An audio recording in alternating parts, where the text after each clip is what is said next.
Mahoka Koko no Retosei volume ke-27 chapter ketiga. Edward Clark tidak keberatan dengan kebijakan ini. Dia tidak peduli transforming Venus hanyalah tujuan formal. Tujuan sebenarnya dari Project Dione adalah pengusiran dari Shiba Tatsuya dari bumi karena takut akan sihirnya yang mengubah massa secara langsung menjadi energi. Dan dari sudut pandang ini, proyek Dione sudah gagal. Proyek pembangkit listrik reaktor termonuklir sihir yang dirancang oleh Shiba Tatsuya terus bergerak menuju implementasinya. Menjadi tokoh kunci dalam proyek ini, Shiba Tatsuya memiliki alasan untuk tidak berpartisipasi dalam proyek Dione. Konsep instalasi semacam itu bukanlah hal yang baru. Kebutuhan akan proyek Dione dengan tujuan resmi mempersiapkan kekurangan ruang hidup seiring dengan meningkatnya populasi masih ada di sana, tetapi sekarang mustahil untuk mendesak Shiba Tatsuya untuk bergabung dengan proyek tersebut. Reaktor bintang tidak diperlukan untuk promosi proyek Dione. Karyawan NSA menghitung bahwa daya yang dibutuhkan untuk menjalankan misi di orbit Jupiter dapat dihasilkan oleh energi matahari. Di sisi lain, proyek pabrik Shiba Tatsuya didasarkan pada pembangunan reaktor bintang. Pembangkit reaktor bintang dapat memberikan lebih banyak energi daripada jenis pembangkit lainnya. Edward Clark tahu bahwa jika dunia mengetahui tujuan sebenarnya dari proyek Dione, maka itu tidak akan pernah bisa tercapai. Selalu ada wartawan yang berusaha mengungkap kebenaran, apapun konsekuensinya. Ada juga kemungkinan bahwa kesimpulan yang dibuat pada dugaan orang-orang yang tidak bisa disebut jurnalis penuh akan mengungkapkan kebenarannya. Namun, bahkan dalam situasi saat ini, Edward Clark tidak menyerah pada proyek Dione. Akhirnya, sekitar pukul 15.00 saat ia mulai menyerah pada kelelahan, ia terganggu oleh panggilan telepon. Dr. Clark, bagaimana kabarmu? Igor Bezobrazov muncul di layar. Wow, dia tidak bisa menghubungi untuk waktu yang lama. Dr. Bezobrazov lama tidak bertemu. Sejujurnya, segalanya tidak berjalan baik bagiku. Aku mengerti, tapi ini bukanlah salahku. Clark nyaris tidak bisa menahan keinginan untuk bersumpah sebagai respon. Tetapi Bezobrazov tampaknya tidak peduli dengan reaksi ini. Aku gagal, ini adalah fakta. Tetapi alasan awalnya adalah bahwa proyek pembangkit dengan star reaktor tidak dapat dihentikan dengan cara politik. Bezobrazov memilih untuk tidak menyalahkan karena kegagalannya membunuh Tatsuya menggunakan sihir kelas strategisnya yaitu tuman bomba. Dalam posisi Anda, dokter, itu tidak bisa dihindari. Tidak perlu pertengkaran sekarang. Tetap saja, suara Clark mengandung beberapa duri di sana yang tidak bisa dia hapus. Aku menghargai pengertianmu di posisiku. Aku tidak bisa membiarkan Shiba Tatsuya pergi. Bezobrazov memilih untuk mengabaikan duri dalam suara Clark. Lebih fokus pada niatnya, karena ia juga menyadari perlunya kerjasama dalam situasi yang mereka hadapi. Tapi sekarang situasinya menjadi lebih buruk, Clark berseru. Namun, tanggapan Bezobrazov, di mana bahkan tidak ada sedikit pun refleksi diri, menyebabkan ledakan kemarahan di sisi Clark. Membunuh Shiba Tatsuya, rencana yang luar biasa. Tidak ada yang bisa dilakukan sehingga dia gagal. Hanya musuh yang lebih kuat. Bezobrazov di layar membuat wajah tidak senang. Tetapi Clark sudah menduga ini. Tetapi berkat tindakan bermusuhanmu, sifat damai proyek Dione sekarang diragukan, lanjut Clark. Apakah ada alasan untuk berpura-pura menjadi proyek damai? Bezobrazov bertanya. Bahkan setelah melihat kemarahan terlihat jelas di wajah Clark, Bezobrazov tetap mempertahankan nada sinisnya. Tujuan dari proyek Dione adalah untuk menghilangkan penyihir kelas strategis Shiba Tatsuya. Jika tujuan ini tercapai, pengembangan Venus tidak akan menjadi masalah. Clark tidak memiliki apapun yang bisa dia keberatankan dalam pernyataan ini. Bezobrazov telah secara akurat menyatakan tujuan dari proyek Dione. Lalu, dokter, apakah Anda punya ide? Pertanyaan Clark berasal dari keputusannya. Aku tidak tahu apakah kamu dapat menyebutnya ide, tetapi aku memiliki tawaran satu kalimat. Jawab Bezobrazov. Jawaban Bezobrazov mengejutkan Clark, karena dia tidak berharap Bezobrazov memiliki sesuatu yang spesifik. Saya mendengar Anda, meskipun Clark hanya meminta ini untuk mendapatkan waktu, dia masih ingin menemukan jalan keluar dari kebuntuan saat ini. Konflik saat ini diluncurkan secara sepihak oleh aliansi Asia Besar. Tetapi besok direncanakan untuk mengakhiri perang ini dengan kemenangan negara kita. Bezobrazov menyatakan ini dengan percaya diri. Dokter, apakah Anda akan menggunakan tuman bomba? Clark bertanya. Pandangan bahwa perang akan berakhir hanya dengan penggunaan sihir kelas strategis tampaknya naif pada pandangan pertama. Namun, aliansi Asia Besar meluncurkan perang ini dengan asumsi bahwa tidak adanya Bezobrazov. Clark mengerti bahwa jika teman bomba digunakan, aliansi Asia Besar akan segera mengakhiri perang. Aliansi Asia Besar awalnya menyerbu wilayah Promsky, Uni Soviet baru, dan mendapati bahwa tidak ada serangan balik dengan teman bomba melanjutkan serangan mereka. Karena itu, jika mereka menerima pukulan kuat oleh sihir kelas strategis Bezobrazov, moral mereka akan hancur dan perang tidak akan dilanjutkan. Karena tentara Uni Soviet baru dan aliansi Asia Besar kira-kira sama, hilangnya moral pasukan aliansi Asia Besar akan berakibat fatal. Dengan demikian, aliansi Asia Besar akan segera memilih keluar dari perang dan kemenangan Uni Soviet baru akan terjamin. Paling tidak, inilah alasan Clark dan Bezobrazov. Setelah kemenangan ini, negara kita akan menuju selatan ke Laut Jepang. Apakah kamu merencanakan invasi ke Jepang? Clark berseru. Pembenaran belum ditemukan, tetapi jangan khawatir, kami tidak akan mendarat di Honshu, karena itu tidak akan menjadi operasi invasi yang bertujuan untuk mendapatkan wilayah baru. Clark kagum bahwa Bezobrazov dengan serius mempertimbangkan untuk menyerang Jepang. Kamu sepertinya mengerti, itu akan menjadi tipuan. Aku berasumsi Anda tahu di mana pembangunan pabrik Star Reactor sedang berlangsung. Bezobrazov dikonfirmasi. Di pulau vulkanik yang disebut dengan Pulau Miyaki, terletak 180 km selatan Tokyo. Benar, pulau ini terletak di seberang Laut Jepang, di mana pasukan kita akan bergerak ke selatan, Bezobrazov menyatakannya. Kapan angkatan laut negaramu maju? Clark akhirnya bertanya. Jika semua berjalan lancar, maka dalam 5 hari, tanggal 8 Juli. 5 hari, aku akan tepat waktu, pikir Clark. Waktu persiapan bukanlah halangan yang tidak dapat dilewati dalam pikirannya. Baik, saya mengerti, jawab Clark. Aku pikir kamu akan setuju. Bezobrazov tersenyum puas. Di sisi lain, dari panggilan itu, Clark menggigil pada dinginnya senyum yang ditunjukkan oleh Dr. Bezobrazov. 4 Juli 2097, pada hari Kamis. Hari ke-7 perang antara aliansi Asia Besar dan Uni Soviet baru. Peristiwa besar berkaitan dengan posisi Uni Soviet baru dalam perang terjadi pada pagi hari. Untuk memulai, tentara selesai memindahkan pasukannya ke timur ke wilayah Siberia di Uni Soviet baru, dan pasukan lapis baja yang bertanggung jawab untuk mempertahankan wilayah selatan Khabarovsk mulai bergerak ke selatan. Dalam melakukan ini, Uni Soviet baru bertujuan untuk menangkap tentara penyerang dengan bantuan distrik Siberia Timur dan pasukan wilayah Primorsky. Ini memberi aliansi Asia Besar dua opsi. Yang pertama adalah memusatkan pasukan di pantai barat Danau Khanka untuk memperkuat kontrol atas wilayah itu.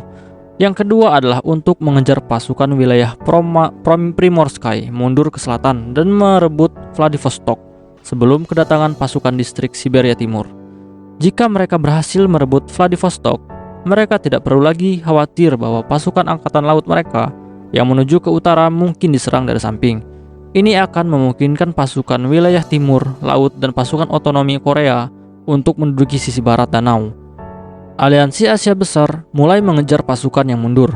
Namun, waktu yang dihabiskan untuk membuat keputusan ini dikombinasikan dengan perbedaan kecepatan peralatan militer, sehingga jarak antara pasukan terus meningkat. Karena jarak antara pasukan kedua negara melebihi 20 km, titik balik dramatis terjadi dalam perang. Tiba-tiba, kabut di sekitar aliansi Asia Besar semakin tebal.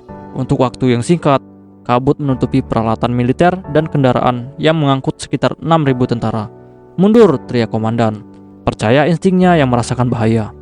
Hilangkan kabut, petugas staf yang meminta ini tahu sifat sebenarnya dari kerudung putih ini dan dengan cepat memanggil pasukan penyihir. Namun realisasi petugas ini cepat, tapi reaksi mereka terlambat. Tidak, itu akan lebih akurat untuk mengatakan bahwa lawan mereka adalah Bezobrazov. Kegelapan putih yang diciptakan oleh kabut tebal dipenuhi dengan sekuen sihir dalam sekejap, dan ada ledakan gas peledak yang menutupi wilayah super lebar. Ini adalah campuran gas yang dibuat dari permisahan ikatan molekular air, 1 bagian oksigen dan 2 bagian hidrogen. Suhu campuran ini bisa mencapai 3000 derajat ketika terbakar, cukup dekat dengan suhu di pusat ledakan nuklir. Namun tidak seperti bom nuklir, yang memusatkan emisi panas pada satu titik. Ledakan ini menghasilkan panas di area seluas beberapa hektar hingga beberapa puluhan kilometer persegi. Selain itu, bentuk awal dari serangan bom mis bentuk di mana perhatian bahkan tidak ditarik ke pertahanan sihir musuh. Berbeda dari teman bomba karena menempatkan semua target serangan dalam area aktivasi di dalam epicentrum ledakan. Daripada membunuh unit musuh secara langsung dengan panas yang dihasilkan oleh ledakan, serangan ini mengirimkan gelombang tekanan tinggi di bawah ledakan, memusnahkan semua yang ada di jalurnya, dan radius serangan maksimumnya sebanding dengan beberapa rudal nuklir hulu ledak. 4 Juli 2097, pukul 8.55 waktu setempat, waktu Jepang 7.55. Satu serangan menghancurkan lebih dari 70% pasukan penjajah aliansi Asia Besar. Oke, di sini gua jelasin dulu sebentar ya. Pasukan aliansi Asia Besar akhirnya dikalahkan dengan sihir kelas strategisnya Bezobrazov, yaitu Tuman Bomba, dan mengakibatkan 70% pasukan aliansi Asia Besar harus tewas. Oke, kita lanjut lagi. Jam belajar setiap sekolah menengah sihir nasional dari SMA pertama hingga SMA ke-9 adalah sama. Dengan kelas pertama dimulai pukul 8.00, sekolah hanya berada dengan adanya pertemuan pagi kelas pendek sebelum pelajaran pertama. Di SMA pertama, tidak ada pertemuan pagi atau jam pelajaran sebelum sekolah. Jadi siswa hanya tiba di awal pelajaran pertama. SMA ketiga di sisi lain telah membuat kebiasaan mengadakan pertemuan pagi di mana para guru menjelaskan peristiwa terkini kepada para siswa. Namun pertemuan ini hanya tersedia untuk kursus khusus setara dengan kursus pertama dari SMA pertama yang ditugaskan instruktur. Meskipun hari ini adalah hari ketiga minggu ujian, pertemuan pagi masih diadakan. Ichijo Masaki dan teman-teman sekelasnya sedang menunggu di kursi mereka selama 10 menit sebelum kelas dimulai. Namun guru datang ke ruang kelas hanya dengan 1 menit sebelumnya. Dia adalah seorang pria berusia 50 tahun dengan tubuh yang kuat, dan guru ini bukan orang yang mencapai rasa hormat siswa dengan bersikap ramah terhadap mereka. Pada pukul 7.55, ketika guru menyampaikan beberapa pengalamannya, gelombang sihir yang kuat tiba-tiba mengalir melalui ruang kelas. Masaki hampir melompat ketika merasakan gelombang sihir yang kuat. Dia bukan satu-satunya yang bereaksi seperti ini, karena beberapa siswa di kelas ini benar-benar bangkit dari tempat duduk mereka. Guru tidak mencela mereka karena perilaku ini. Rapat pagi dibatalkan, semua menunggu di tempat mereka, kata guru itu dengan wajah tegas ketika dia memberi isyarat kepada siswa yang telah berdiri. Setelah ini dia meninggalkan ruang kelas. Ketika dia mendengar suara bisikan teman-teman sekelasnya, Masaki menekankan bibirnya dengan erat. Epicentrum gelombang psionik ada di utara, tidak utara barat laut. Fluktuasi kuat, tapi pusat gempa itu cukup jauh. Masaki hanya merasa bahwa ini terjadi sangat jauh, tetapi ia secara otomatis menghubungkan insiden ini dengan konflik yang terjadi antara Uni Soviet baru dan Aliansi Asia Besar. Di terminal pelatihan, ia membuka bagian peta dunia di sekitar Laut Jepang. Terminal pelatihan di SMA ketiga memiliki akses ke semua jenis data. Lebih dari 800 km jauhnya, tetapi masih mengandung begitu banyak kekuatan. Apakah ini Tuman Bomba? Masaki bergidik ketika dia menyadari kekuatan sihir yang sebenarnya yang menyebabkan gelombang psionik. Berpikir bahwa ini adalah kekuatan sebenarnya dari bom mis. Namun pada kenyataannya, Masaki telah meremehkan kekuatan sebenarnya dari sihir kelas strategis Bezobrazov. Bezobrazov dengan hati-hati mengendalikan kekuatan ledakan dan hanya sebagian kecil dari kekuatan sejati yang digunakan. Siswa SMA ketiga bukanlah satu-satunya yang menangkap gelombang psionik sisa Tuman Bomba. Osilasi skala besar yang dihasilkan mengganggu para penyihir di seluruh Jepang. Tatsuya merasakannya saat dia pulang dari SMA pertama sebelum menggunakan elemental sight untuk menyelidikinya. Area yang diliput oleh ledakan adalah sekitar 3 km persegi dan mereka memanjang sekitar 20 meter ke atas. Tujuannya seharusnya adalah penghancuran pasukan darat. Area ledakan kali ini telah diperluas untuk menghancurkan lebih banyak kendaraan militer dari Aliansi Asia Besar yang tersebar di wilayah yang luas. Kepadatan dari sekuensi sihir rendah, tetapi banyak ledakan terjadi secara bersamaan di daerah yang luas. Akan ada kerusakan signifikan pada negara-negara sendiri. Apakah ini semacam taktik bumi hangus? Tatsuya bertanya-tanya. Ini bukan makna asli dari frasa, tetapi mereka menghancurkan pasukan musuh dengan biaya tanah mereka sendiri. Pemerintah harus percaya diri dalam memahami masyarakat untuk menggunakan taktik seperti ini. Tetap saja, taktik itu sangat efektif. 150-200 tank hancur di samping peralatan militer dan kendaraan infanteri berikut. Sehingga jumlah tentara musuh yang terbunuh seharusnya antara 5 dan 10.000 orang. Ini sedikit berbeda dari yang aku harapkan, tetapi pemenang perang ini telah ditentukan sebelumnya. Bahkan Tatsuya tidak dapat membayangkan bahwa Uni Soviet baru, atau lebih tepatnya Bezobrazov, akan melakukan serangan balik yang merusak diri sendiri. Namun kekejaman ini hanya akan menambah kejutan psikologis bahwa Bezobrazov masih hidup dan sehat, sehingga aliansi Asia Besar hampir pasti tidak akan dapat melanjutkan perang tersebut. Ini benar-benar kekalahan. Aliansi Asia Besar tidak akan dapat melakukan operasi militer di luar negeri untuk beberapa waktu yang lama. Sekarang jika Uni Soviet baru mengirim armada timur jauh, mereka tidak akan khawatir tentang serangan dari belakang. Aku tidak tahu alasan apa yang akan mereka kemukakan, tapi pastilah armada itu sudah dimobilisasi. Tidak ada lagi waktu luang. Tatsuya mengatakan ini dengan lantang. Dia sedang mengembangkan sihir kelas strategis yang baru berdasarkan chain casting dari Tuman Bomba untuk mempersiapkan menghentikan kemajuan armada Uni Soviet baru. Sekarang Tatsuya menyadari dia harus bergegas dengan penyelesaiannya. Tatsuya hanya harus menunggu beberapa menit lagi sebelum tiba di stasiun terdekat dengan rumahnya. Namun bahkan sedikit kehilangan waktu sekarang menekan Tatsuya. Pada saat aktivasi Tuman Bomba, Liu Lili tidak bergerak maju dengan pasukan lainnya, tetap tinggal di belakang. Rencananya adalah untuk infanteri mengikuti tank dan pekerjaan transportasi untuk bersatu dengan pasukan utama setelah mengalahkan musuh. Oke, di sini bakal gue jelasin dulu ya. Siapa sih Liu Lili? Oke, Liu Lili adalah penyihir kelas strategisnya Aliansi Asia Besar yang menggantikan Liu Yunde sebagai penyihir kelas strategis dari Aliansi Besar yang tewas karena sihir material Bars Tatsuya saat kejadian Sorset Halloween, saat Aliansi Asia Besar menginvasi Jepang. Dan sihir yang digunakan mereka adalah sihir kelas strategis yang sama, karena mereka adalah cucu dan nenek. Sihir mereka adalah Thunderclap Tower. Oke guys, gue lanjut lagi ya. Sesuai dengan rencana ini, petugas yang memerintahkan pasukan pengawal Liu dengan berani memutuskan untuk pergi ke utara untuk menduduki lapangan udara Vozhdizenka, mengetahui bahwa tentara Uni Soviet baru bergerak ke selatan dari Khabarovsk. Rencana ini menyelamatkan Liu Lili dari bom mis.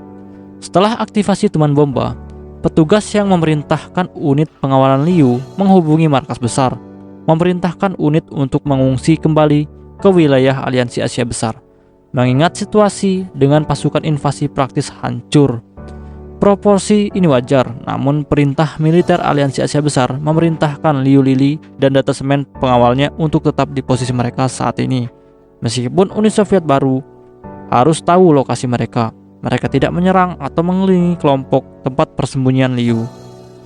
Tatsuya membatalkan perjalanan ke Pulau Miyaki dan sesi pelatihannya untuk sailing spear dengan Mikihiko. Setelah memberitahu Mikihiko tentang hal ini, dia pergi di pagi hari ke laboratorium untuk terletak di ruang bawah tanah di gedung tempat dia tinggal. Data penelitiannya untuk sihir kelas strategis baru ada bersamanya di flash drive yang ia perbarui setiap hari. Bagian paling mengejutkan dari ini adalah dia tidak mengawal Miyuki. Tentu saja, terlepas dari kehadiran Tatsuya, seorang pengawal selalu mengikuti agak jauh, dan Tatsuya selalu mengawasinya dengan elemental sight-nya. Namun demikian, ini adalah kasus luar biasa di mana ia membiarkan Miyuki tetap sendirian. Dia menyelesaikan desain dasar sihir sebelum makan malam, tetapi dia tidak memiliki urutan aktivasi untuk sihir yang siap saat ini. Yang dia miliki hanyalah cetak biru atau blueprint yang menggambarkan sistem sihir. Setelah menghabiskan 1 hari bekerja, Tatsuya akan memiliki urutan aktivasi yang disiapkan untuk digunakan, tetapi dia berhenti pada tahap ini karena suatu alasan. Akan lebih baik untuk merencanakan penyelesaian urutan aktivasi kepada seorang insinyur yang dekat dengan penyihir yang akan menggunakannya. Karena gagasan ini, ia mengirim data proyek ini ke laboratorium pertama yang sekarang dikenal sebagai Institut Ilmu Pengetahuan Alam dan Sihir Kanazawa yang menetapkan penerima dan penggunaan sihir milik keluarga Ichijo dari Ten Master Clan. Yo guys, oke, di sini bakal gua jelasin dulu ya buat kalian yang mungkin pengen tahu nih. Oke, di sini Tatsuya itu akan menciptakan sihir kelas strategis baru ya, yang nanti bakal dipakai sama Ichijo Masaki. Nah, kenapa sih dia harus berhenti di tengah-tengah gitu kan sebelum dia menyelesaikan ini? Nah, sebenarnya bisa aja Tatsuya untuk make sihir kelas strategis yang baru ini. Cuman dia berpikir bahwa satu sihir kelas strategis aja yang sudah digunakan satu orang itu bebannya sangat besar. Apalagi dia harus menggunakan dua. Jadi dia lebih memilih untuk menyerahkan sihir ini ke orang yang lebih cocok gitu. Kenapa sih dia ngasih ke Masaki? Nah gitu. Karena Masaki itu dari keluarga Ichijo, dan keluarga Ichijo itu dia itu berperan penting di semenanjung yang dekat dengan Uni Soviet baru, yang bakal jadi titik sasaran Uni Soviet baru saat menyerang Jepang. Makanya Tatsuya lebih memilih ngasihin sihir kelas strategis ini ke Ichijo Masaki. Tapi karena sihir kelas strategis ini belum diselesain secara sempurna, akhirnya Tatsuya ngirimin blueprint ini ke Kichijoji Shinkuro untuk disempurnakan. Dan akhirnya sihirnya nanti selesai ya, dan dikasihin ke Masaki dengan nama sihir kelas strategis baru Ocean Blast. Dan ngomong-ngomong, sihir kelas strategis yang diciptakan Tatsuya ini itu adalah terinspirasi dari cara kerjanya sihir Tuman Bomba. Yo, oke guys, akhirnya gue bakal lanjutin lagi ya. Kita lanjutin lagi. Setelah membunuh Kudoretsu 3 hari yang lalu, Minoru bersembunyi di tempat persembunyiannya di tempat perlindungan Kobe. Ketika akhirnya dia bertemu lagi dengan Raimon dan Regulus, sudah malam. Tuman Bomba menghancurkan pasukan aliansi Asia Besar.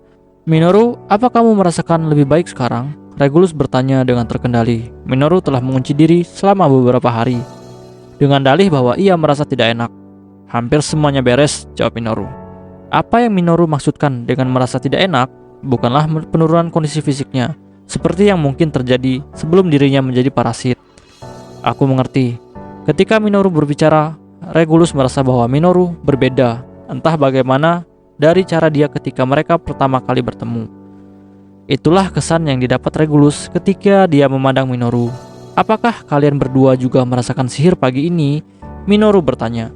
Ya, itu adalah Tuman Bomba kan? Raimon bergabung dengan percakapan pada saat itu. Aku belum yakin, tapi aku percaya USNA akan melakukan hal ini. Bisakah kamu membantuku dengan sesuatu untuk saat ini? Minoru bertanya. Sekarang, klarifikasi Regulus. Tidak ada hujan hari ini, tetapi langit mendung sehingga sudah gelap di luar. Sekarang adalah waktu terbaik untuk melakukan aktivitas tanpa terdeteksi. Meski begitu, Regulus masih berpikir bahwa sekarang mungkin bukan waktu terbaik untuk mulai melakukan sesuatu. Kami akan kembali sebelum tengah malam, Minoru meyakinkan. Baik, aku akan pergi denganmu di musim panas. Perbedaan waktu antara New Mexico dan Jepang adalah 15 jam. Pada tengah malam, waktu Jepang di markas besar Stars jam 9 pagi. Jika semuanya berjalan seperti yang dikatakan Minoru, kemungkinan tidak akan ada instruksi dari Amerika untuk muncul selama serangan mereka. Dan bahkan jika perintah datang, pasukan keempat Stars yang telah menembus ke Yokosuka akan memberitahu mereka tentang hal itu nanti. Bukan hanya dia yang tahu ini, baik Raimon dan Minoru juga tahu informasi yang dibagikan ini melalui jaringan telepati parasit. Bolehkah aku pergi juga? Aku tidak ingin sendirian, Raimon bertanya. Kamu mengerti bahwa ini akan menjadi misi penetrasi rahasia kan? Raimon, aku tidak percaya itu cocok untukmu, kata Minoru. Namun Raimon keberatan dengan mengatakan itu bukan masalah sebagai tanggapan. Minoru, meskipun Raimon tidak memiliki pengalaman, dia memiliki potensi. Namun ketika dia membela Raimon, dia mengakui bahwa Minoru benar. Jadi dia menawarkan untuk melindunginya jika perlu. Setelah mendengar argumen Regulus, Raimon berhenti mengeluh. Ya, kalau Jack bilang begitu. Minoru juga memutuskan untuk menyerah. Mereka mengendari mobil di jalan raya saat mereka bergerak menuju tujuan mereka. Kurasa kita di sini. Rumah utama keluarga Kudo, rumahku. Minoru merespon firasat Raimon sendiri.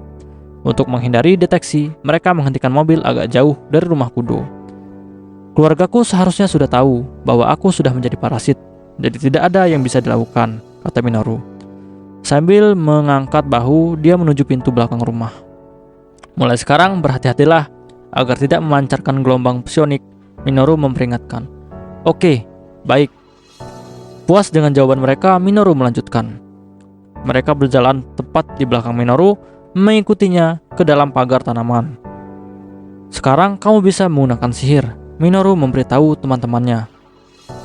Tolong netralkan orang-orang di lantai 2 dan 3. Aku lebih suka kamu tidak membunuh mereka. Baiklah, setuju. Mendengar jawaban Regulus, Minoru mengangguk dan membukakan pintu. Aku sangat gembira, jangan konyol Raimon, Regulus memperingatkan. Melirik rekan-rekannya untuk ekspedisi ini, Minoru menunjuk ke ruang makan lantai pertama. Ini tentang waktu makan malam keluargaku, pikir Minoru. Mungkin kedua kakak perempuannya juga datang dari rumah suaminya untuk menghadiri pemakaman kakek mereka. Meskipun pemakaman seharusnya pada hari Minggu dalam 2 minggu, saat dikurung di kamarnya, Minoru tidak membuang-buang waktu. Dia mengumpulkan informasi. Ketika dia mengetahui rencana pemakaman kakeknya, dia terkejut dengan kurangnya emosi sebelum dia meyakinkan dirinya bahwa emosinya sudah hilang. Minoru secara naluri mengulurkan tangan untuk mengetuk pintu, tetapi dia menyadari apa yang dia lakukan dan menghentikan dirinya. Siapa ini? Minoru? Ini adalah reaksi saudara laki-laki tertua, kedua yang duduk paling dekat dengan pintu. Dia bertindak terkejut, tetapi ini mungkin karena dia kembali ke pintu ketika Minoru masuk. Namun alasan utama kepanikannya adalah bahwa Minoru tidak lagi menyembunyikan tanda-tanda kehadiran parasit.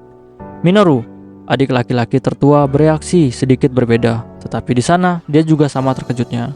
Dia melompat sangat tajam sehingga kursinya jatuh. Namun keterkejutannya tidak menghalangi reaksinya ketika dia mengeluarkan si Eddie dan mulai dengan urutan aktivasi sihir.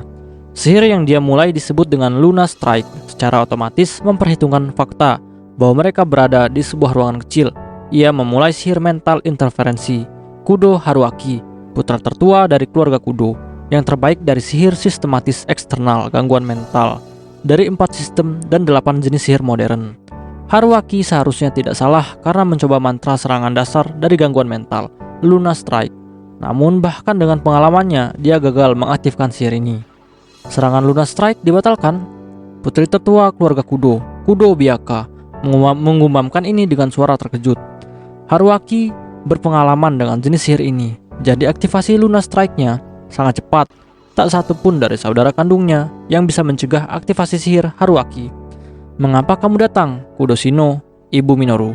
Bertanya kepada Minoru ini dengan wajah tenang dan suara yang tenang. Ayah belum kembali ke rumah. Mengabaikan pertanyaan Shino, Minoru bertanya sendiri. Makoto-sama bilang dia terlambat karena inspeksi pabrik. Shino lebih dari 12 tahun lebih muda dari Makoto. Di pabrik, Minoru melanjutkan pertanyaannya. Meskipun Minoru bertanya lagi dengan keraguan dalam suaranya, dia segera memikirkan kembali pertanyaannya, mengingat bahwa keluarga Kudo telah berinvestasi di banyak perusahaan militer. Maukah kamu memberitahu di mana pabrik ini berada? Ya, tentu saja. Shino langsung setuju dan memberinya alamat tempat yang terletak di pinggir kota Ikoma. Jika kamu memiliki bisnis dengan Makoto-sama, maka kamu seharusnya mengatakannya sejak awal. Jika iya, Haruaki dan yang lainnya tidak akan berada dalam kondisi yang tidak pantas saat ini. Karena itu dia memarahi mereka karena penerimaan Minoru yang begitu dingin. Minoru tidak terkejut dengan sikapnya. Kasan, aku tidak punya pertanyaan lagi untukmu. Shino dan saudara-saudara Suka dan Biaka semua mengerutkan kening pada saat ini. Meskipun ketidaksopanan kalimatnya pada dasarnya mengatakan, aku tidak membutuhkanmu lagi, juga memicu ketidakpuasan. Mereka juga memiliki perasaan yang samar-samar, bahwa perkataannya tentang Kasan memiliki arti yang berbeda dari ibu. Namun bagi anak tertua atau anak perempuan kedua, tidak sempat memahaminya.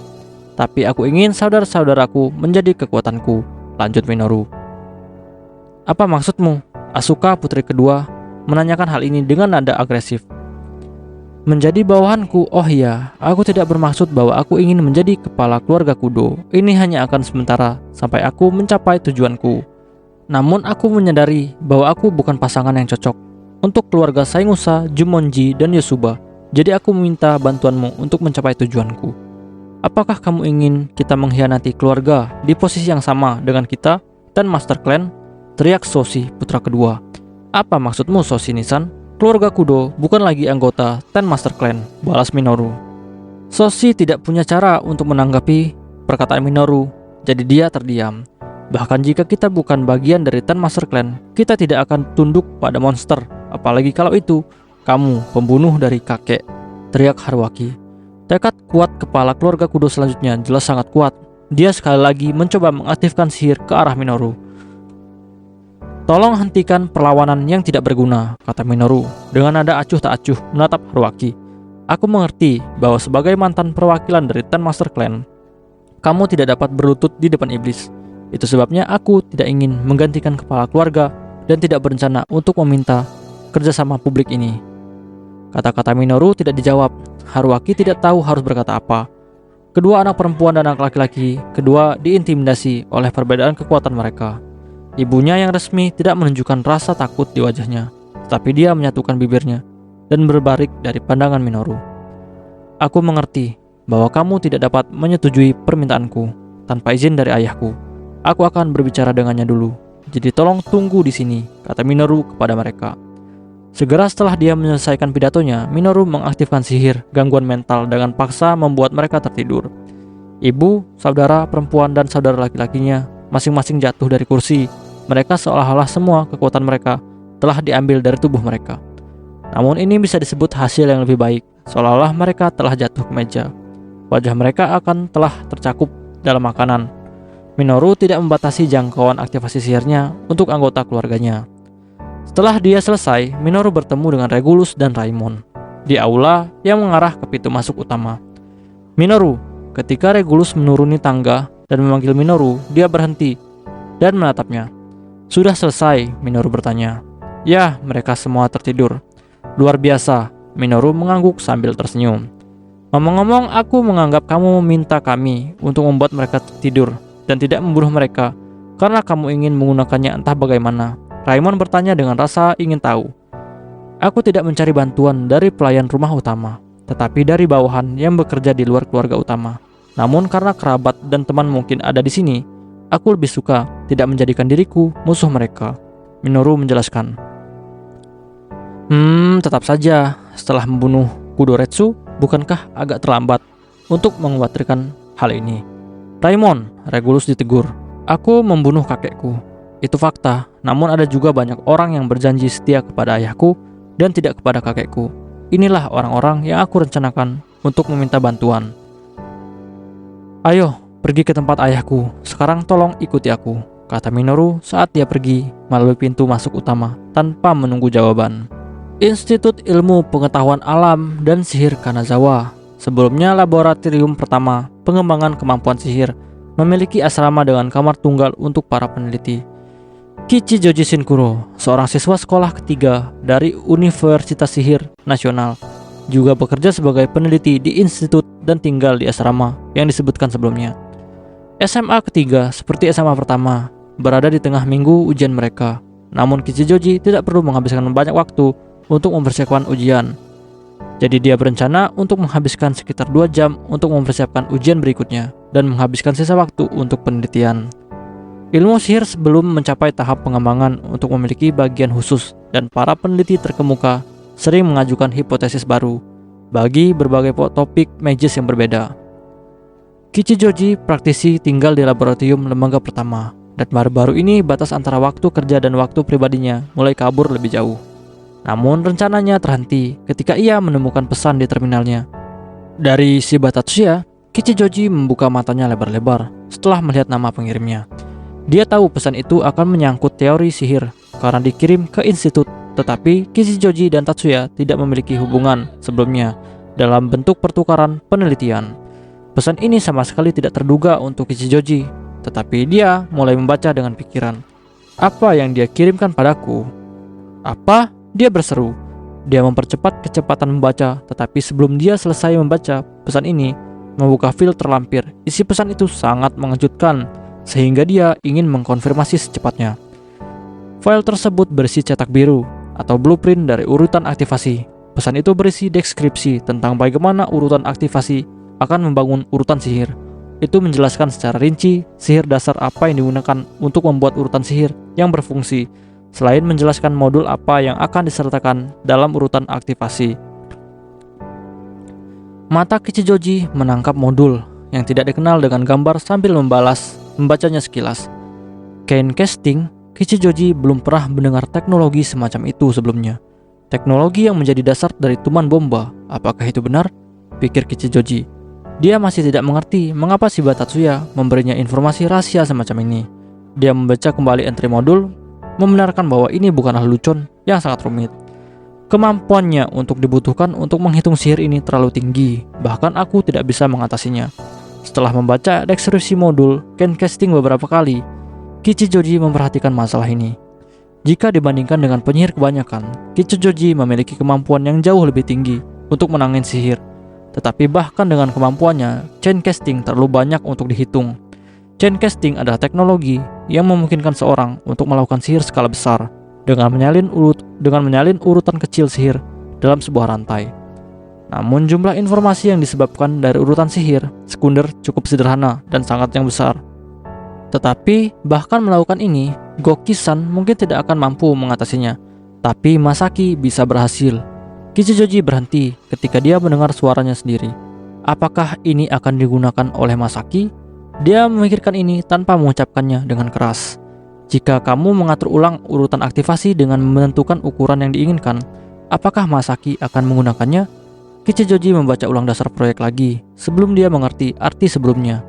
Di balik sihir yang dia rencanakan, itu tidak mungkin, pikir Kichijoji.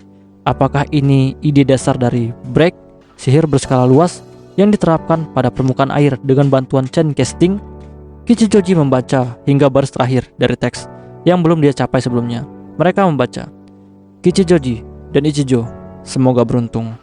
Oke guys, ini sama kayak penjelasan gua tadi yang pertama ya, bahwa di sini Tatsuya ngirimin si Kichijoji ini blueprint dari sihir kelas strategis baru yang terinspirasi dari cara kerjanya tuman bomba, dan nantinya bakal dikembangin atau dibuat ya sama Kichijoji, dan nanti bakal jadi sihir kelas strategis baru dengan nama Ocean Blast yang bakal digunain Masaki pertama kali di pertempuran invasi antara Uni Soviet baru yang menginvasi Jepang, dan dia bakal menggunakan sihir ini. Dan akhirnya terakhirlah penyihir kelas strategis baru dari Jepang, yaitu Ichijo Masaki.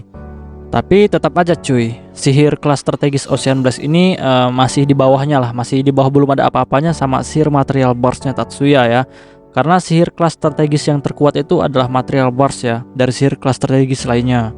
Dan juga sihir Ocean Blast-nya si Masaki ini nanti belum bisa dibandingin sama sihirnya teman bomba ya. Masih harus dikembangin lagi untuk menjadi sihir kelas strategis yang lebih besar lagi gitu. Oke guys, kita bakal lanjut lagi ya. Kembali ke scan-nya Minoru. Ketika dia tiba di alamat yang dia terima dari ibu angkatnya, Minoru mengerutkan kening di gedung. Sejauh yang dia tahu, pabrik ini memproduksi android atau robot kayak gitulah, robot pintar ya, yang produksinya menggunakan nanoteknologi. Mereka dengan cepat masuk melalui pintu masuk utama dengan menggunakan Golden Electron Silkworms tanpa repot-repot menyembunyikan diri mereka. Seperti yang mereka harapkan, penjaga segera muncul. Mereka terdiri dari android model perempuan, mereka yang disebut Ginoids tempur, bergerak dengan cerdik dan cepat. Ginoids ini mulai menyerang Minoru, tetapi psikokinesis Raimon mendorong tentara robot menjauh kembali. Oh, mereka kokoh, kata Raimon, kaget bahwa serangannya tidak berbuat banyak.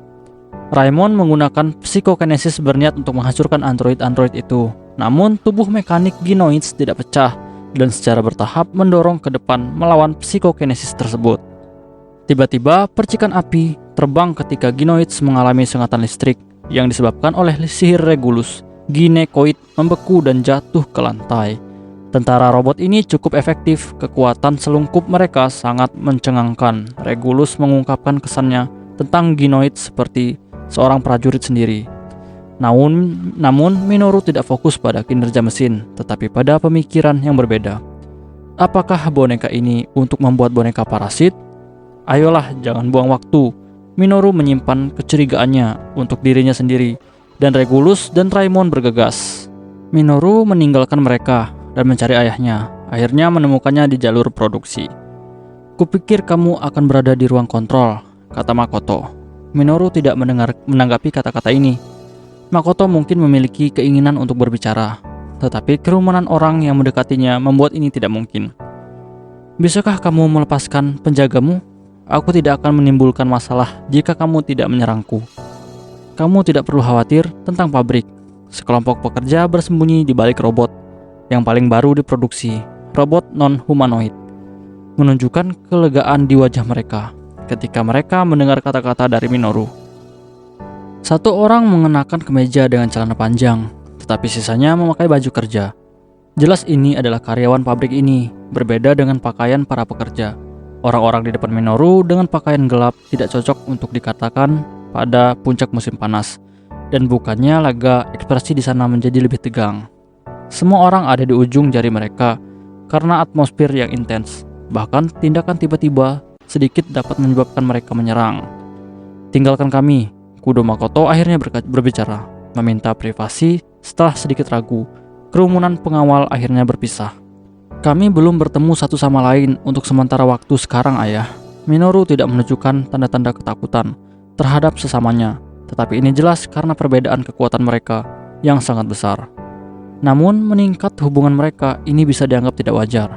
Kupikir kamu akan datang lebih awal, jawab Makoto. Makoto mungkin seharusnya menunjukkan sedikit rasa bersalah, tetapi ekspresinya menjadi netral. Aku awalnya berpikir bahwa kamu adalah produk yang cacat, tetapi ternyata kamu belum selesai. Meski begitu, aku tidak berharap kamu menjadi lengkap dengan menjadi monster. Minoru tidak marah atau menangis karena kata-kata kasar dari Makoto. Dan sebaliknya dia tersenyum dingin. Terima kasih telah menunjukkan perasaanmu yang sebenarnya. Berkat ini, sekarang aku juga tidak merasa bersalah, kata Minoru. Aku tidak mengira monster akan memiliki emosi seperti rasa bersalah. Renungan dari Makoto.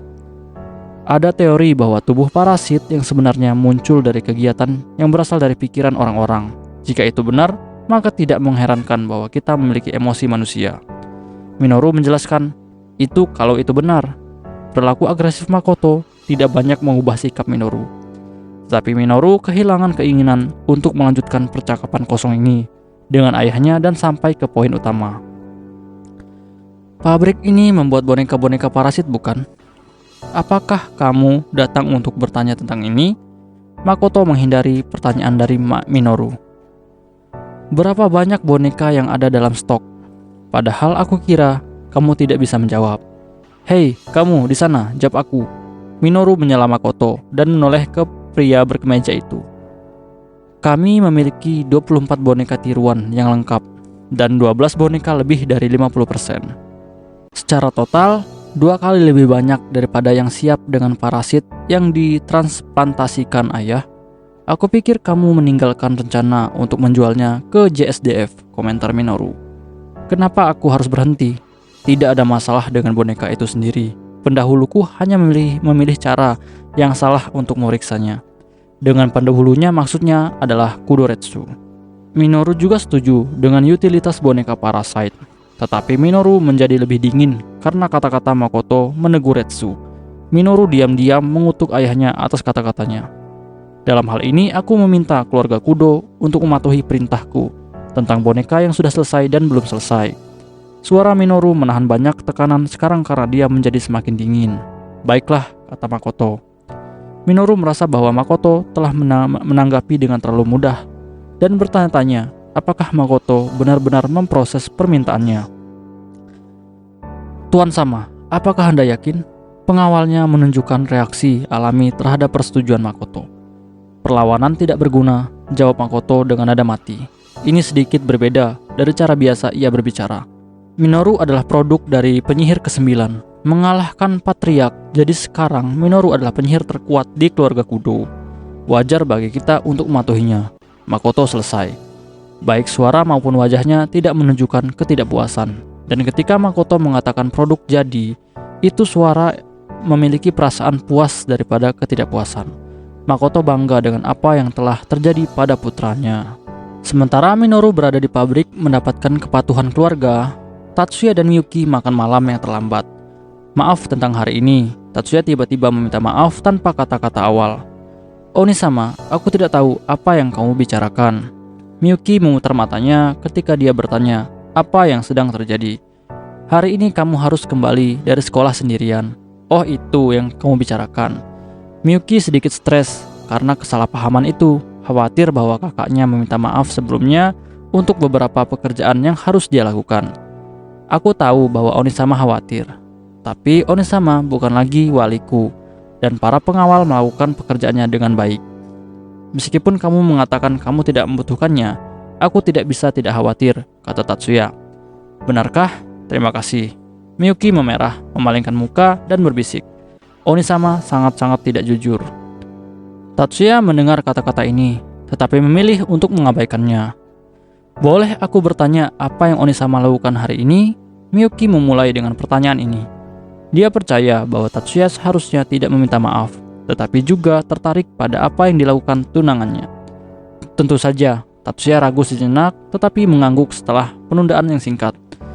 Dia awalnya tidak berencana untuk membahasnya, tetapi memutuskan bahwa tidak ada alasan untuk merahasiakan ini dari Miyuki. Ada kemungkinan bahwa Uni Soviet baru sekarang menang atas aliansi Asia Besar dan akan pergi ke selatan melintasi Laut Jepang. Uni Soviet baru berencana memulai perang dengan Jepang, seru Miyuki.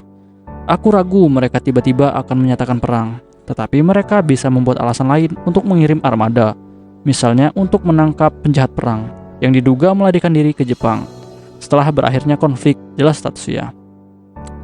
Apakah mungkin bahwa pemerintah Jepang akan menerima tentara yang melarikan diri dari aliansi Asia Besar? Dalam situasi ini, pembenaran apapun akan dilakukan. Adapun tujuan Uni Soviet baru, aku punya beberapa tebakan. Tetapi apapun itu, kita harus siap untuk invasi yang nyata. Apakah kamu akan bertindak dengan cara yang sama seperti yang kamu lakukan selama insiden Yokohama? Aku tidak akan mengabaikannya. Salah satu syarat bagi Yang Mulia Todo untuk memberiku dukungan bagi proyek Escape adalah pembentukan pasukan yang menahan ambisi militer negara-negara lain. Namun tidak seperti insiden Yokohama. Ini tidak akan berakhir hanya dengan menggunakan material bars sekali. Mengapa? Berbeda dengan aliansi Asia Besar pada waktu itu, Uni Soviet baru menyadari adanya ledakan dari konversi langsung materi menjadi energi. Jika mereka melakukan aksi militer, mereka harus mengambil tindakan balasan untuk memastikan bahwa kota-kota dan pangkalan-pangkalan tidak dihancurkan, jawab Tatsuya. Tapi kupikir tidak ada cara lain bagi Uni Soviet baru untuk bertahan melawan sihir Onisama, kata Miyuki. Mustahil untuk mengatakan dengan pasti bahwa tidak ada cara sihir perlindungan terhadap ledakan materi. Tetapi ada juga cara untuk mencegahku melakukan serangan tanpa menerapkan serangan sihir. Bagaimana ini mungkin? Miyuki bertanya. Misalnya mereka dapat menyatakan Vladivostok sebagai tanpa perlindungan. Apa yang akan dilakukan? Dengan mendeklarasikan kota tanpa perlindungan, mereka mengklaim bahwa fasilitas militer yang berdekatan dengannya tidak akan menghentikan serangan terhadapnya.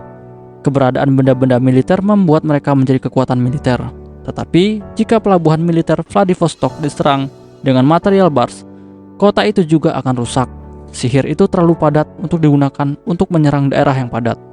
Kami tidak akan dapat menggunakan material bars jika kami tidak ingin menjadi negara kriminal yang dikenal karena mengabaikan darurat militer internasional, jelas Tatsuya. Aku pikir itu agak mencurigakan, Miyuki menjawab.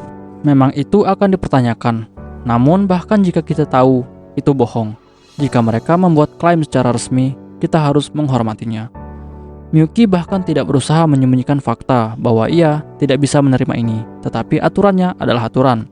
Tidak peduli seberapa konyolnya, alasan dalam politik internasional, alasan bisa dikatakan memiliki kekuatan serang yang lebih besar dari senjata nuklir. Ada juga cara untuk mencegah penggunaan ledakan materi terhadap pasukan angkatan laut dengan menyiapkan armada, pengungsi, dan menjaga jarak mereka sehingga peluru nyasar dari senjata konvensional tidak akan dapat mencapai armada. Armada akan aman dari pertempuran militer biasa, tetapi aku tidak akan bisa menggunakan ledakan yang cukup hebat untuk menghancurkan armada tanpa merusak armada pengungsi. Semua masalah karena terlalu banyak kekuatan destruktif. Tidak bisakah kamu mengatur kekuatan dengan tepat? Miyuki bertanya. Kekuatan penghancur terlalu sulit untuk diatur, dan material bars bukanlah sihir yang bisa dipraktikkan dengan mudah. Ini adalah kelemahan terbesar dari material bars. Ini adalah senjata yang hanya efektif untuk memusnahkan musuh dan tidak bertarung dengan siasat. Karena itu metode intersepsi yang berbeda diperlukan jika Uni Soviet baru memilih untuk menyerang. Jadi ini sebabnya Onisama mengembangkan sihir baru. Miyuki menanyakan ini dengan mata yang bersinar, tanpa bekas wajahnya yang suram. Tatsuya sedikit tersenyum pada transformasi ini, lalu mengangguk dengan wajah serius. Blueprint dasar telah selesai, dan aku meninggalkan pekerjaan lebih lanjut untuk mereka yang akan menggunakan sihir ini. Oke guys, di sini kalian udah tahu kan dari bocoran yang udah gue kasih di atas, yang bakal ngembangin sihir ini menjadi sihir yang jadi itu adalah Kichijoji Shinkuro, dan yang gunainnya adalah Masaki, cuy. Oke, kita lanjut lagi. Onisama tidak akan menggunakan sihir ini, kata Miyuki terkejut. Aku tidak bisa menggunakan sihir apapun kecuali dekomposisi dan pemulihan, Tatsuya tersenyum. Aku minta maaf, Miyuki sejenak melupakan tentang kelemahan Tatsuya sebagai seorang penyihir. Tidak masalah, Tatsuya dengan senyuman yang seolah mengatakan jangan khawatir, masih belum memberitahu Miyuki tentang dasar sihir kelas strategis baru menggunakan chain casting yang dipelajari dari cara kerja sihir tuman bomba milik penyihir strategis Bezobrazov. Dia hanya mengatakan ini pada Kichijoji untuk menggunakannya, yaitu adalah Masaki. Namun jika seorang hanya memikirkan kebugaran, sistem chain casting juga cocok untuk Miyuki. Sistem komando STARS memerlukan perintah agar operasi dikirimkan dari markas besar dari Pentagon langsung ke panglima tertinggi. Namun karena tidak adanya komandan, perintah itu malah dikirim ke komandan pangkalan. Waktu setempat 4 Juli 10.00, waktu Jepang 5 Juli 01.00. Kolonel Walker, komandan pangkalan, tidak bisa berkata-kata ketika dia melihat perintah itu. Aku bisa mengerti sabotase dari pabrik reaktor bintang, tapi perintah itu berisi rencana strategis yang ditulis beberapa waktu yang lalu untuk menghilangkan ancaman penyihir kelas strategis Shiba Tatsuya. Bagian pertama dari rencana itu terdiri dari menghancurkan pabrik Star Reactor, diikuti dengan menggunakan tekanan internasional untuk memaksa mengambil bagian dari proyek Dione. Meskipun metode langsung yang kurang dapat diandalkan seperti pembunuhan Shiba Tatsuya, tingkat resiko operasi secara signifikan lebih rendah dibandingkan sehingga perintah memberikan lampu hijau untuk rencana tersebut. Implementasi yang sebenarnya telah dibatalkan karena kemunculan kembali parasit, tetapi rencana itu masih dianggap sebagai cara yang dapat diandalkan untuk menangani Shiba Tatsuya, sehingga sekarang diambil dalam rak. Agak diharapkan rencana itu akan diadili sekarang karena masalah dengan parasit telah menjadi agak stabil. Tapi tetap saja, kita seharusnya mencapai ini selama manuver pengalihan oleh armada timur jauh Uni Soviet baru. Walker sangat menyadari bahwa USNA dan NSU berkolaborasi dalam proyek Dione, tetapi dia tidak dapat memahami gagasan bahwa kerjasama dalam operasi militer berada di ranah kemungkinan. Bagi para prajurit yang telah bertarung dengan NSU di medan perang, hasil ini terutama tidak terpikirkan. Kurasa orang tidak boleh memikirkan masa lalu, namun Walker tidak bisa sepenuhnya meyakinkan dirinya tentang hal ini.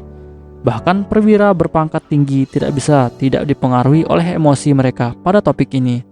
Jadi perasaan itu harus dapat intens untuk para prajurit yang telah mempertaruhkan hidup mereka di medan perang.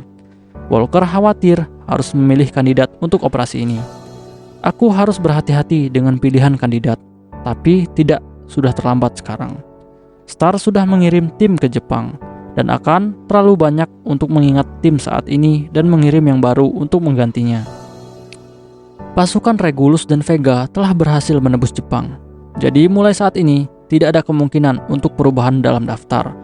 Orang-orang dari unit lain akan dikirim untuk mendapatkan dukungan, tetapi Walker tidak terlibat dalam hal ini. Karena dia melewati rantai pemikiran ini, Walker teringat sesuatu. Pada awal bulan lalu, sabotase di pabrik reaktor bintang dipercayakan kepada Arcturus dan Vega. Akankah Kapten Arcturus dapat kembali ke misi ini meskipun terluka parah segera setelah memasuki Jepang? 5 Juli dini hari, dua wanita mengenakan seragam tentara Amerika memasuki pangkalan angkatan laut Yokosuka. Sebuah kapal induk USNA saat ini berada di pelabuhan pangkalan, sehingga sebagian besar perwira dan prajurit tentara Amerika tidak menarik banyak perhatian. Kedua wanita ini di sisi lain terlihat karena mereka berdua tampak seolah-olah datang dari sampul wajah mode. Salah satunya adalah keindahan kota yang khas dengan rambut pendek, coklat dan mata coklat. Sikapnya menunjukkan suasana yang membuatnya terlihat gaya, bahkan dalam kaos pelatihan dengan lengan pendeknya. Yang lainnya adalah kecantikan yang menawan dengan penampilan Skandinavia, rambut panjang, perak, dan mata biru tua. Dia juga memiliki itu yang besar, yang hanya ditutupi oleh tank top, menawarkan gangguan yang signifikan bagi para prajurit pria muda. Panas sekali. Mengipasi dadanya dengan tangannya, Layla Deneb, si cantik Skandinavia, mengerang ketika dia menyelesaikan pelatihan. Bukan hanya jogging, itu adalah pelatihan yang lebih keras, yang menggabungkan sprint, melompat, squat, dan peregangan. Jepang tidak menyangka begitu panas, Layla bergumam ketika dia mencoba menyampaikan maksudnya. Suhu dan kelembapan tinggi disebabkan oleh massa udara laut tropis yang khas untuk sepanjang tahun ini. Ketika dia menyapu keringat di dahinya, Charlotte Vega menanggapi dengan artikulatif terhadap keluhan Layla yang rusak. Sekarang aku mengerti mengapa Letnan 1 Svika tidak mau keluar. Layla sedikit bernapas ketika dia mendengar Vega berbicara dan sekarang bisa membuat kalimat. Ketiga wanita ini, ketiga termasuk Letnan Svika, disebutkan oleh Layla, adalah satu regu saat ini menyusup ke Jepang. Ketiganya telah berubah menjadi parasit sebelum pergi ke Jepang, dan meskipun mereka telah berubah bertolak belakang dengan kehendak mereka tanpa peringatan. Setelah asimilasi selesai, mereka tidak menunjukkan ketidakpuasan apapun dengan situasi mereka. Ketidakpuasan mereka saat ini terutama karena mereka masih harus menyerah pada panas meskipun tidak lagi menjadi manusia.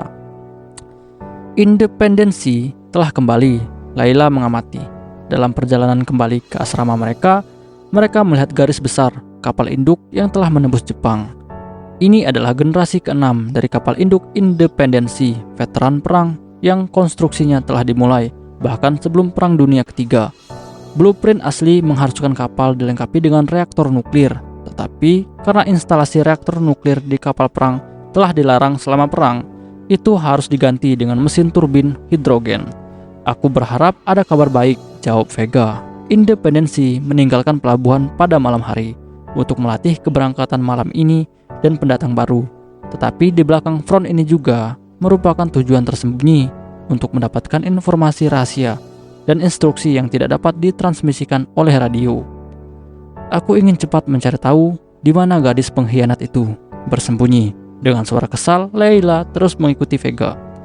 Gadis pengkhianat yang disebutnya adalah Lina. Mereka tidak akan mengirim pesan jika mereka tidak menemukannya, kata Vega. Mereka berhasil mengetahui bahwa Lina tidak disembunyikan oleh pemerintah Jepang, tetapi oleh beberapa organisasi lain.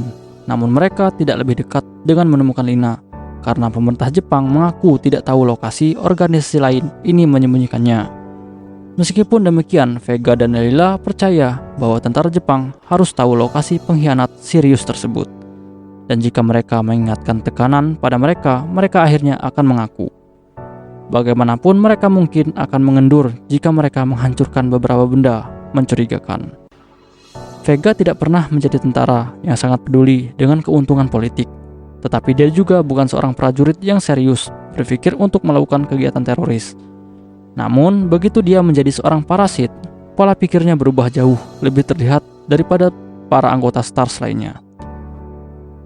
5 Juli 2097, pukul 8.00. Regulus menerima pesan dari markas besar STARS melalui jaringan telepati parasit ketika dia kembali ke tempat perlindungan di Kobe.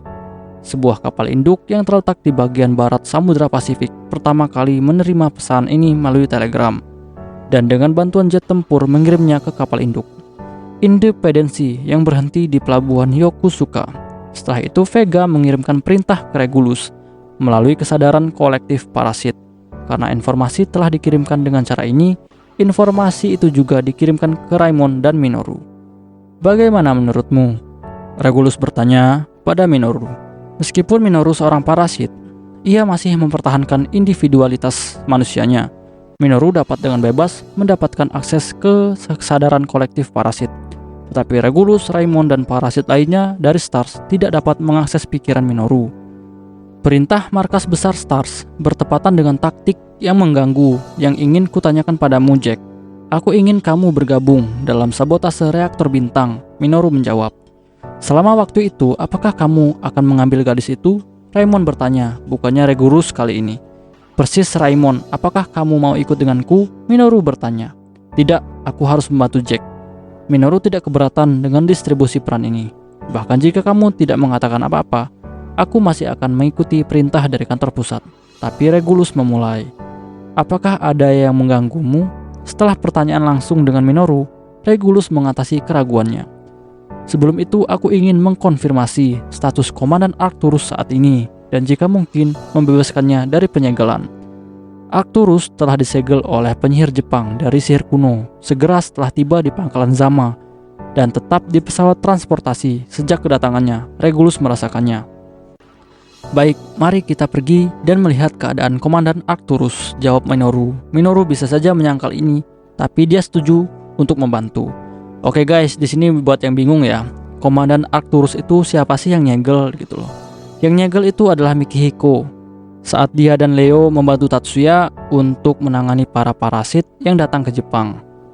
Cerita lengkapnya ada di volume sebelumnya ya. Buat yang belum dengerin silahkan ditonton lagi guys di volume sebelumnya. Di situ diceritain bahwa tim Tatsuya, Mikihiko dan Leo itu berhasil ngalahin timnya si Arcturus ya, dan berhasil menyegel si Arcturus. Oke, kita bakal lanjut lagi. Haruskah kita pergi ke Tokyo ketika armada Uni Soviet baru mulai bergerak ke selatan? Kalau begitu, Raimon bertanya. Saran Raimon sepenuhnya tepat, tetapi Minoru menggelengkan kepalanya sambil tersenyum. Jika situasinya berkembang sesuai dengan strategi STARS, maka Ten Master Clan atau pasukan pertahanan diri tidak akan dapat memeriksa semua orang yang datang dari barat. Suara Minoru dipenuhi dengan keyakinan akan kebebasan bertindak mereka. Oke guys, untuk part ketiga ini ya, atau chapter ketiga ini selesai sampai di sini dulu, dan kita bakal lanjut lagi ke chapter keempat cuy. Oke, see you next time di chapter selanjutnya. Bye bye.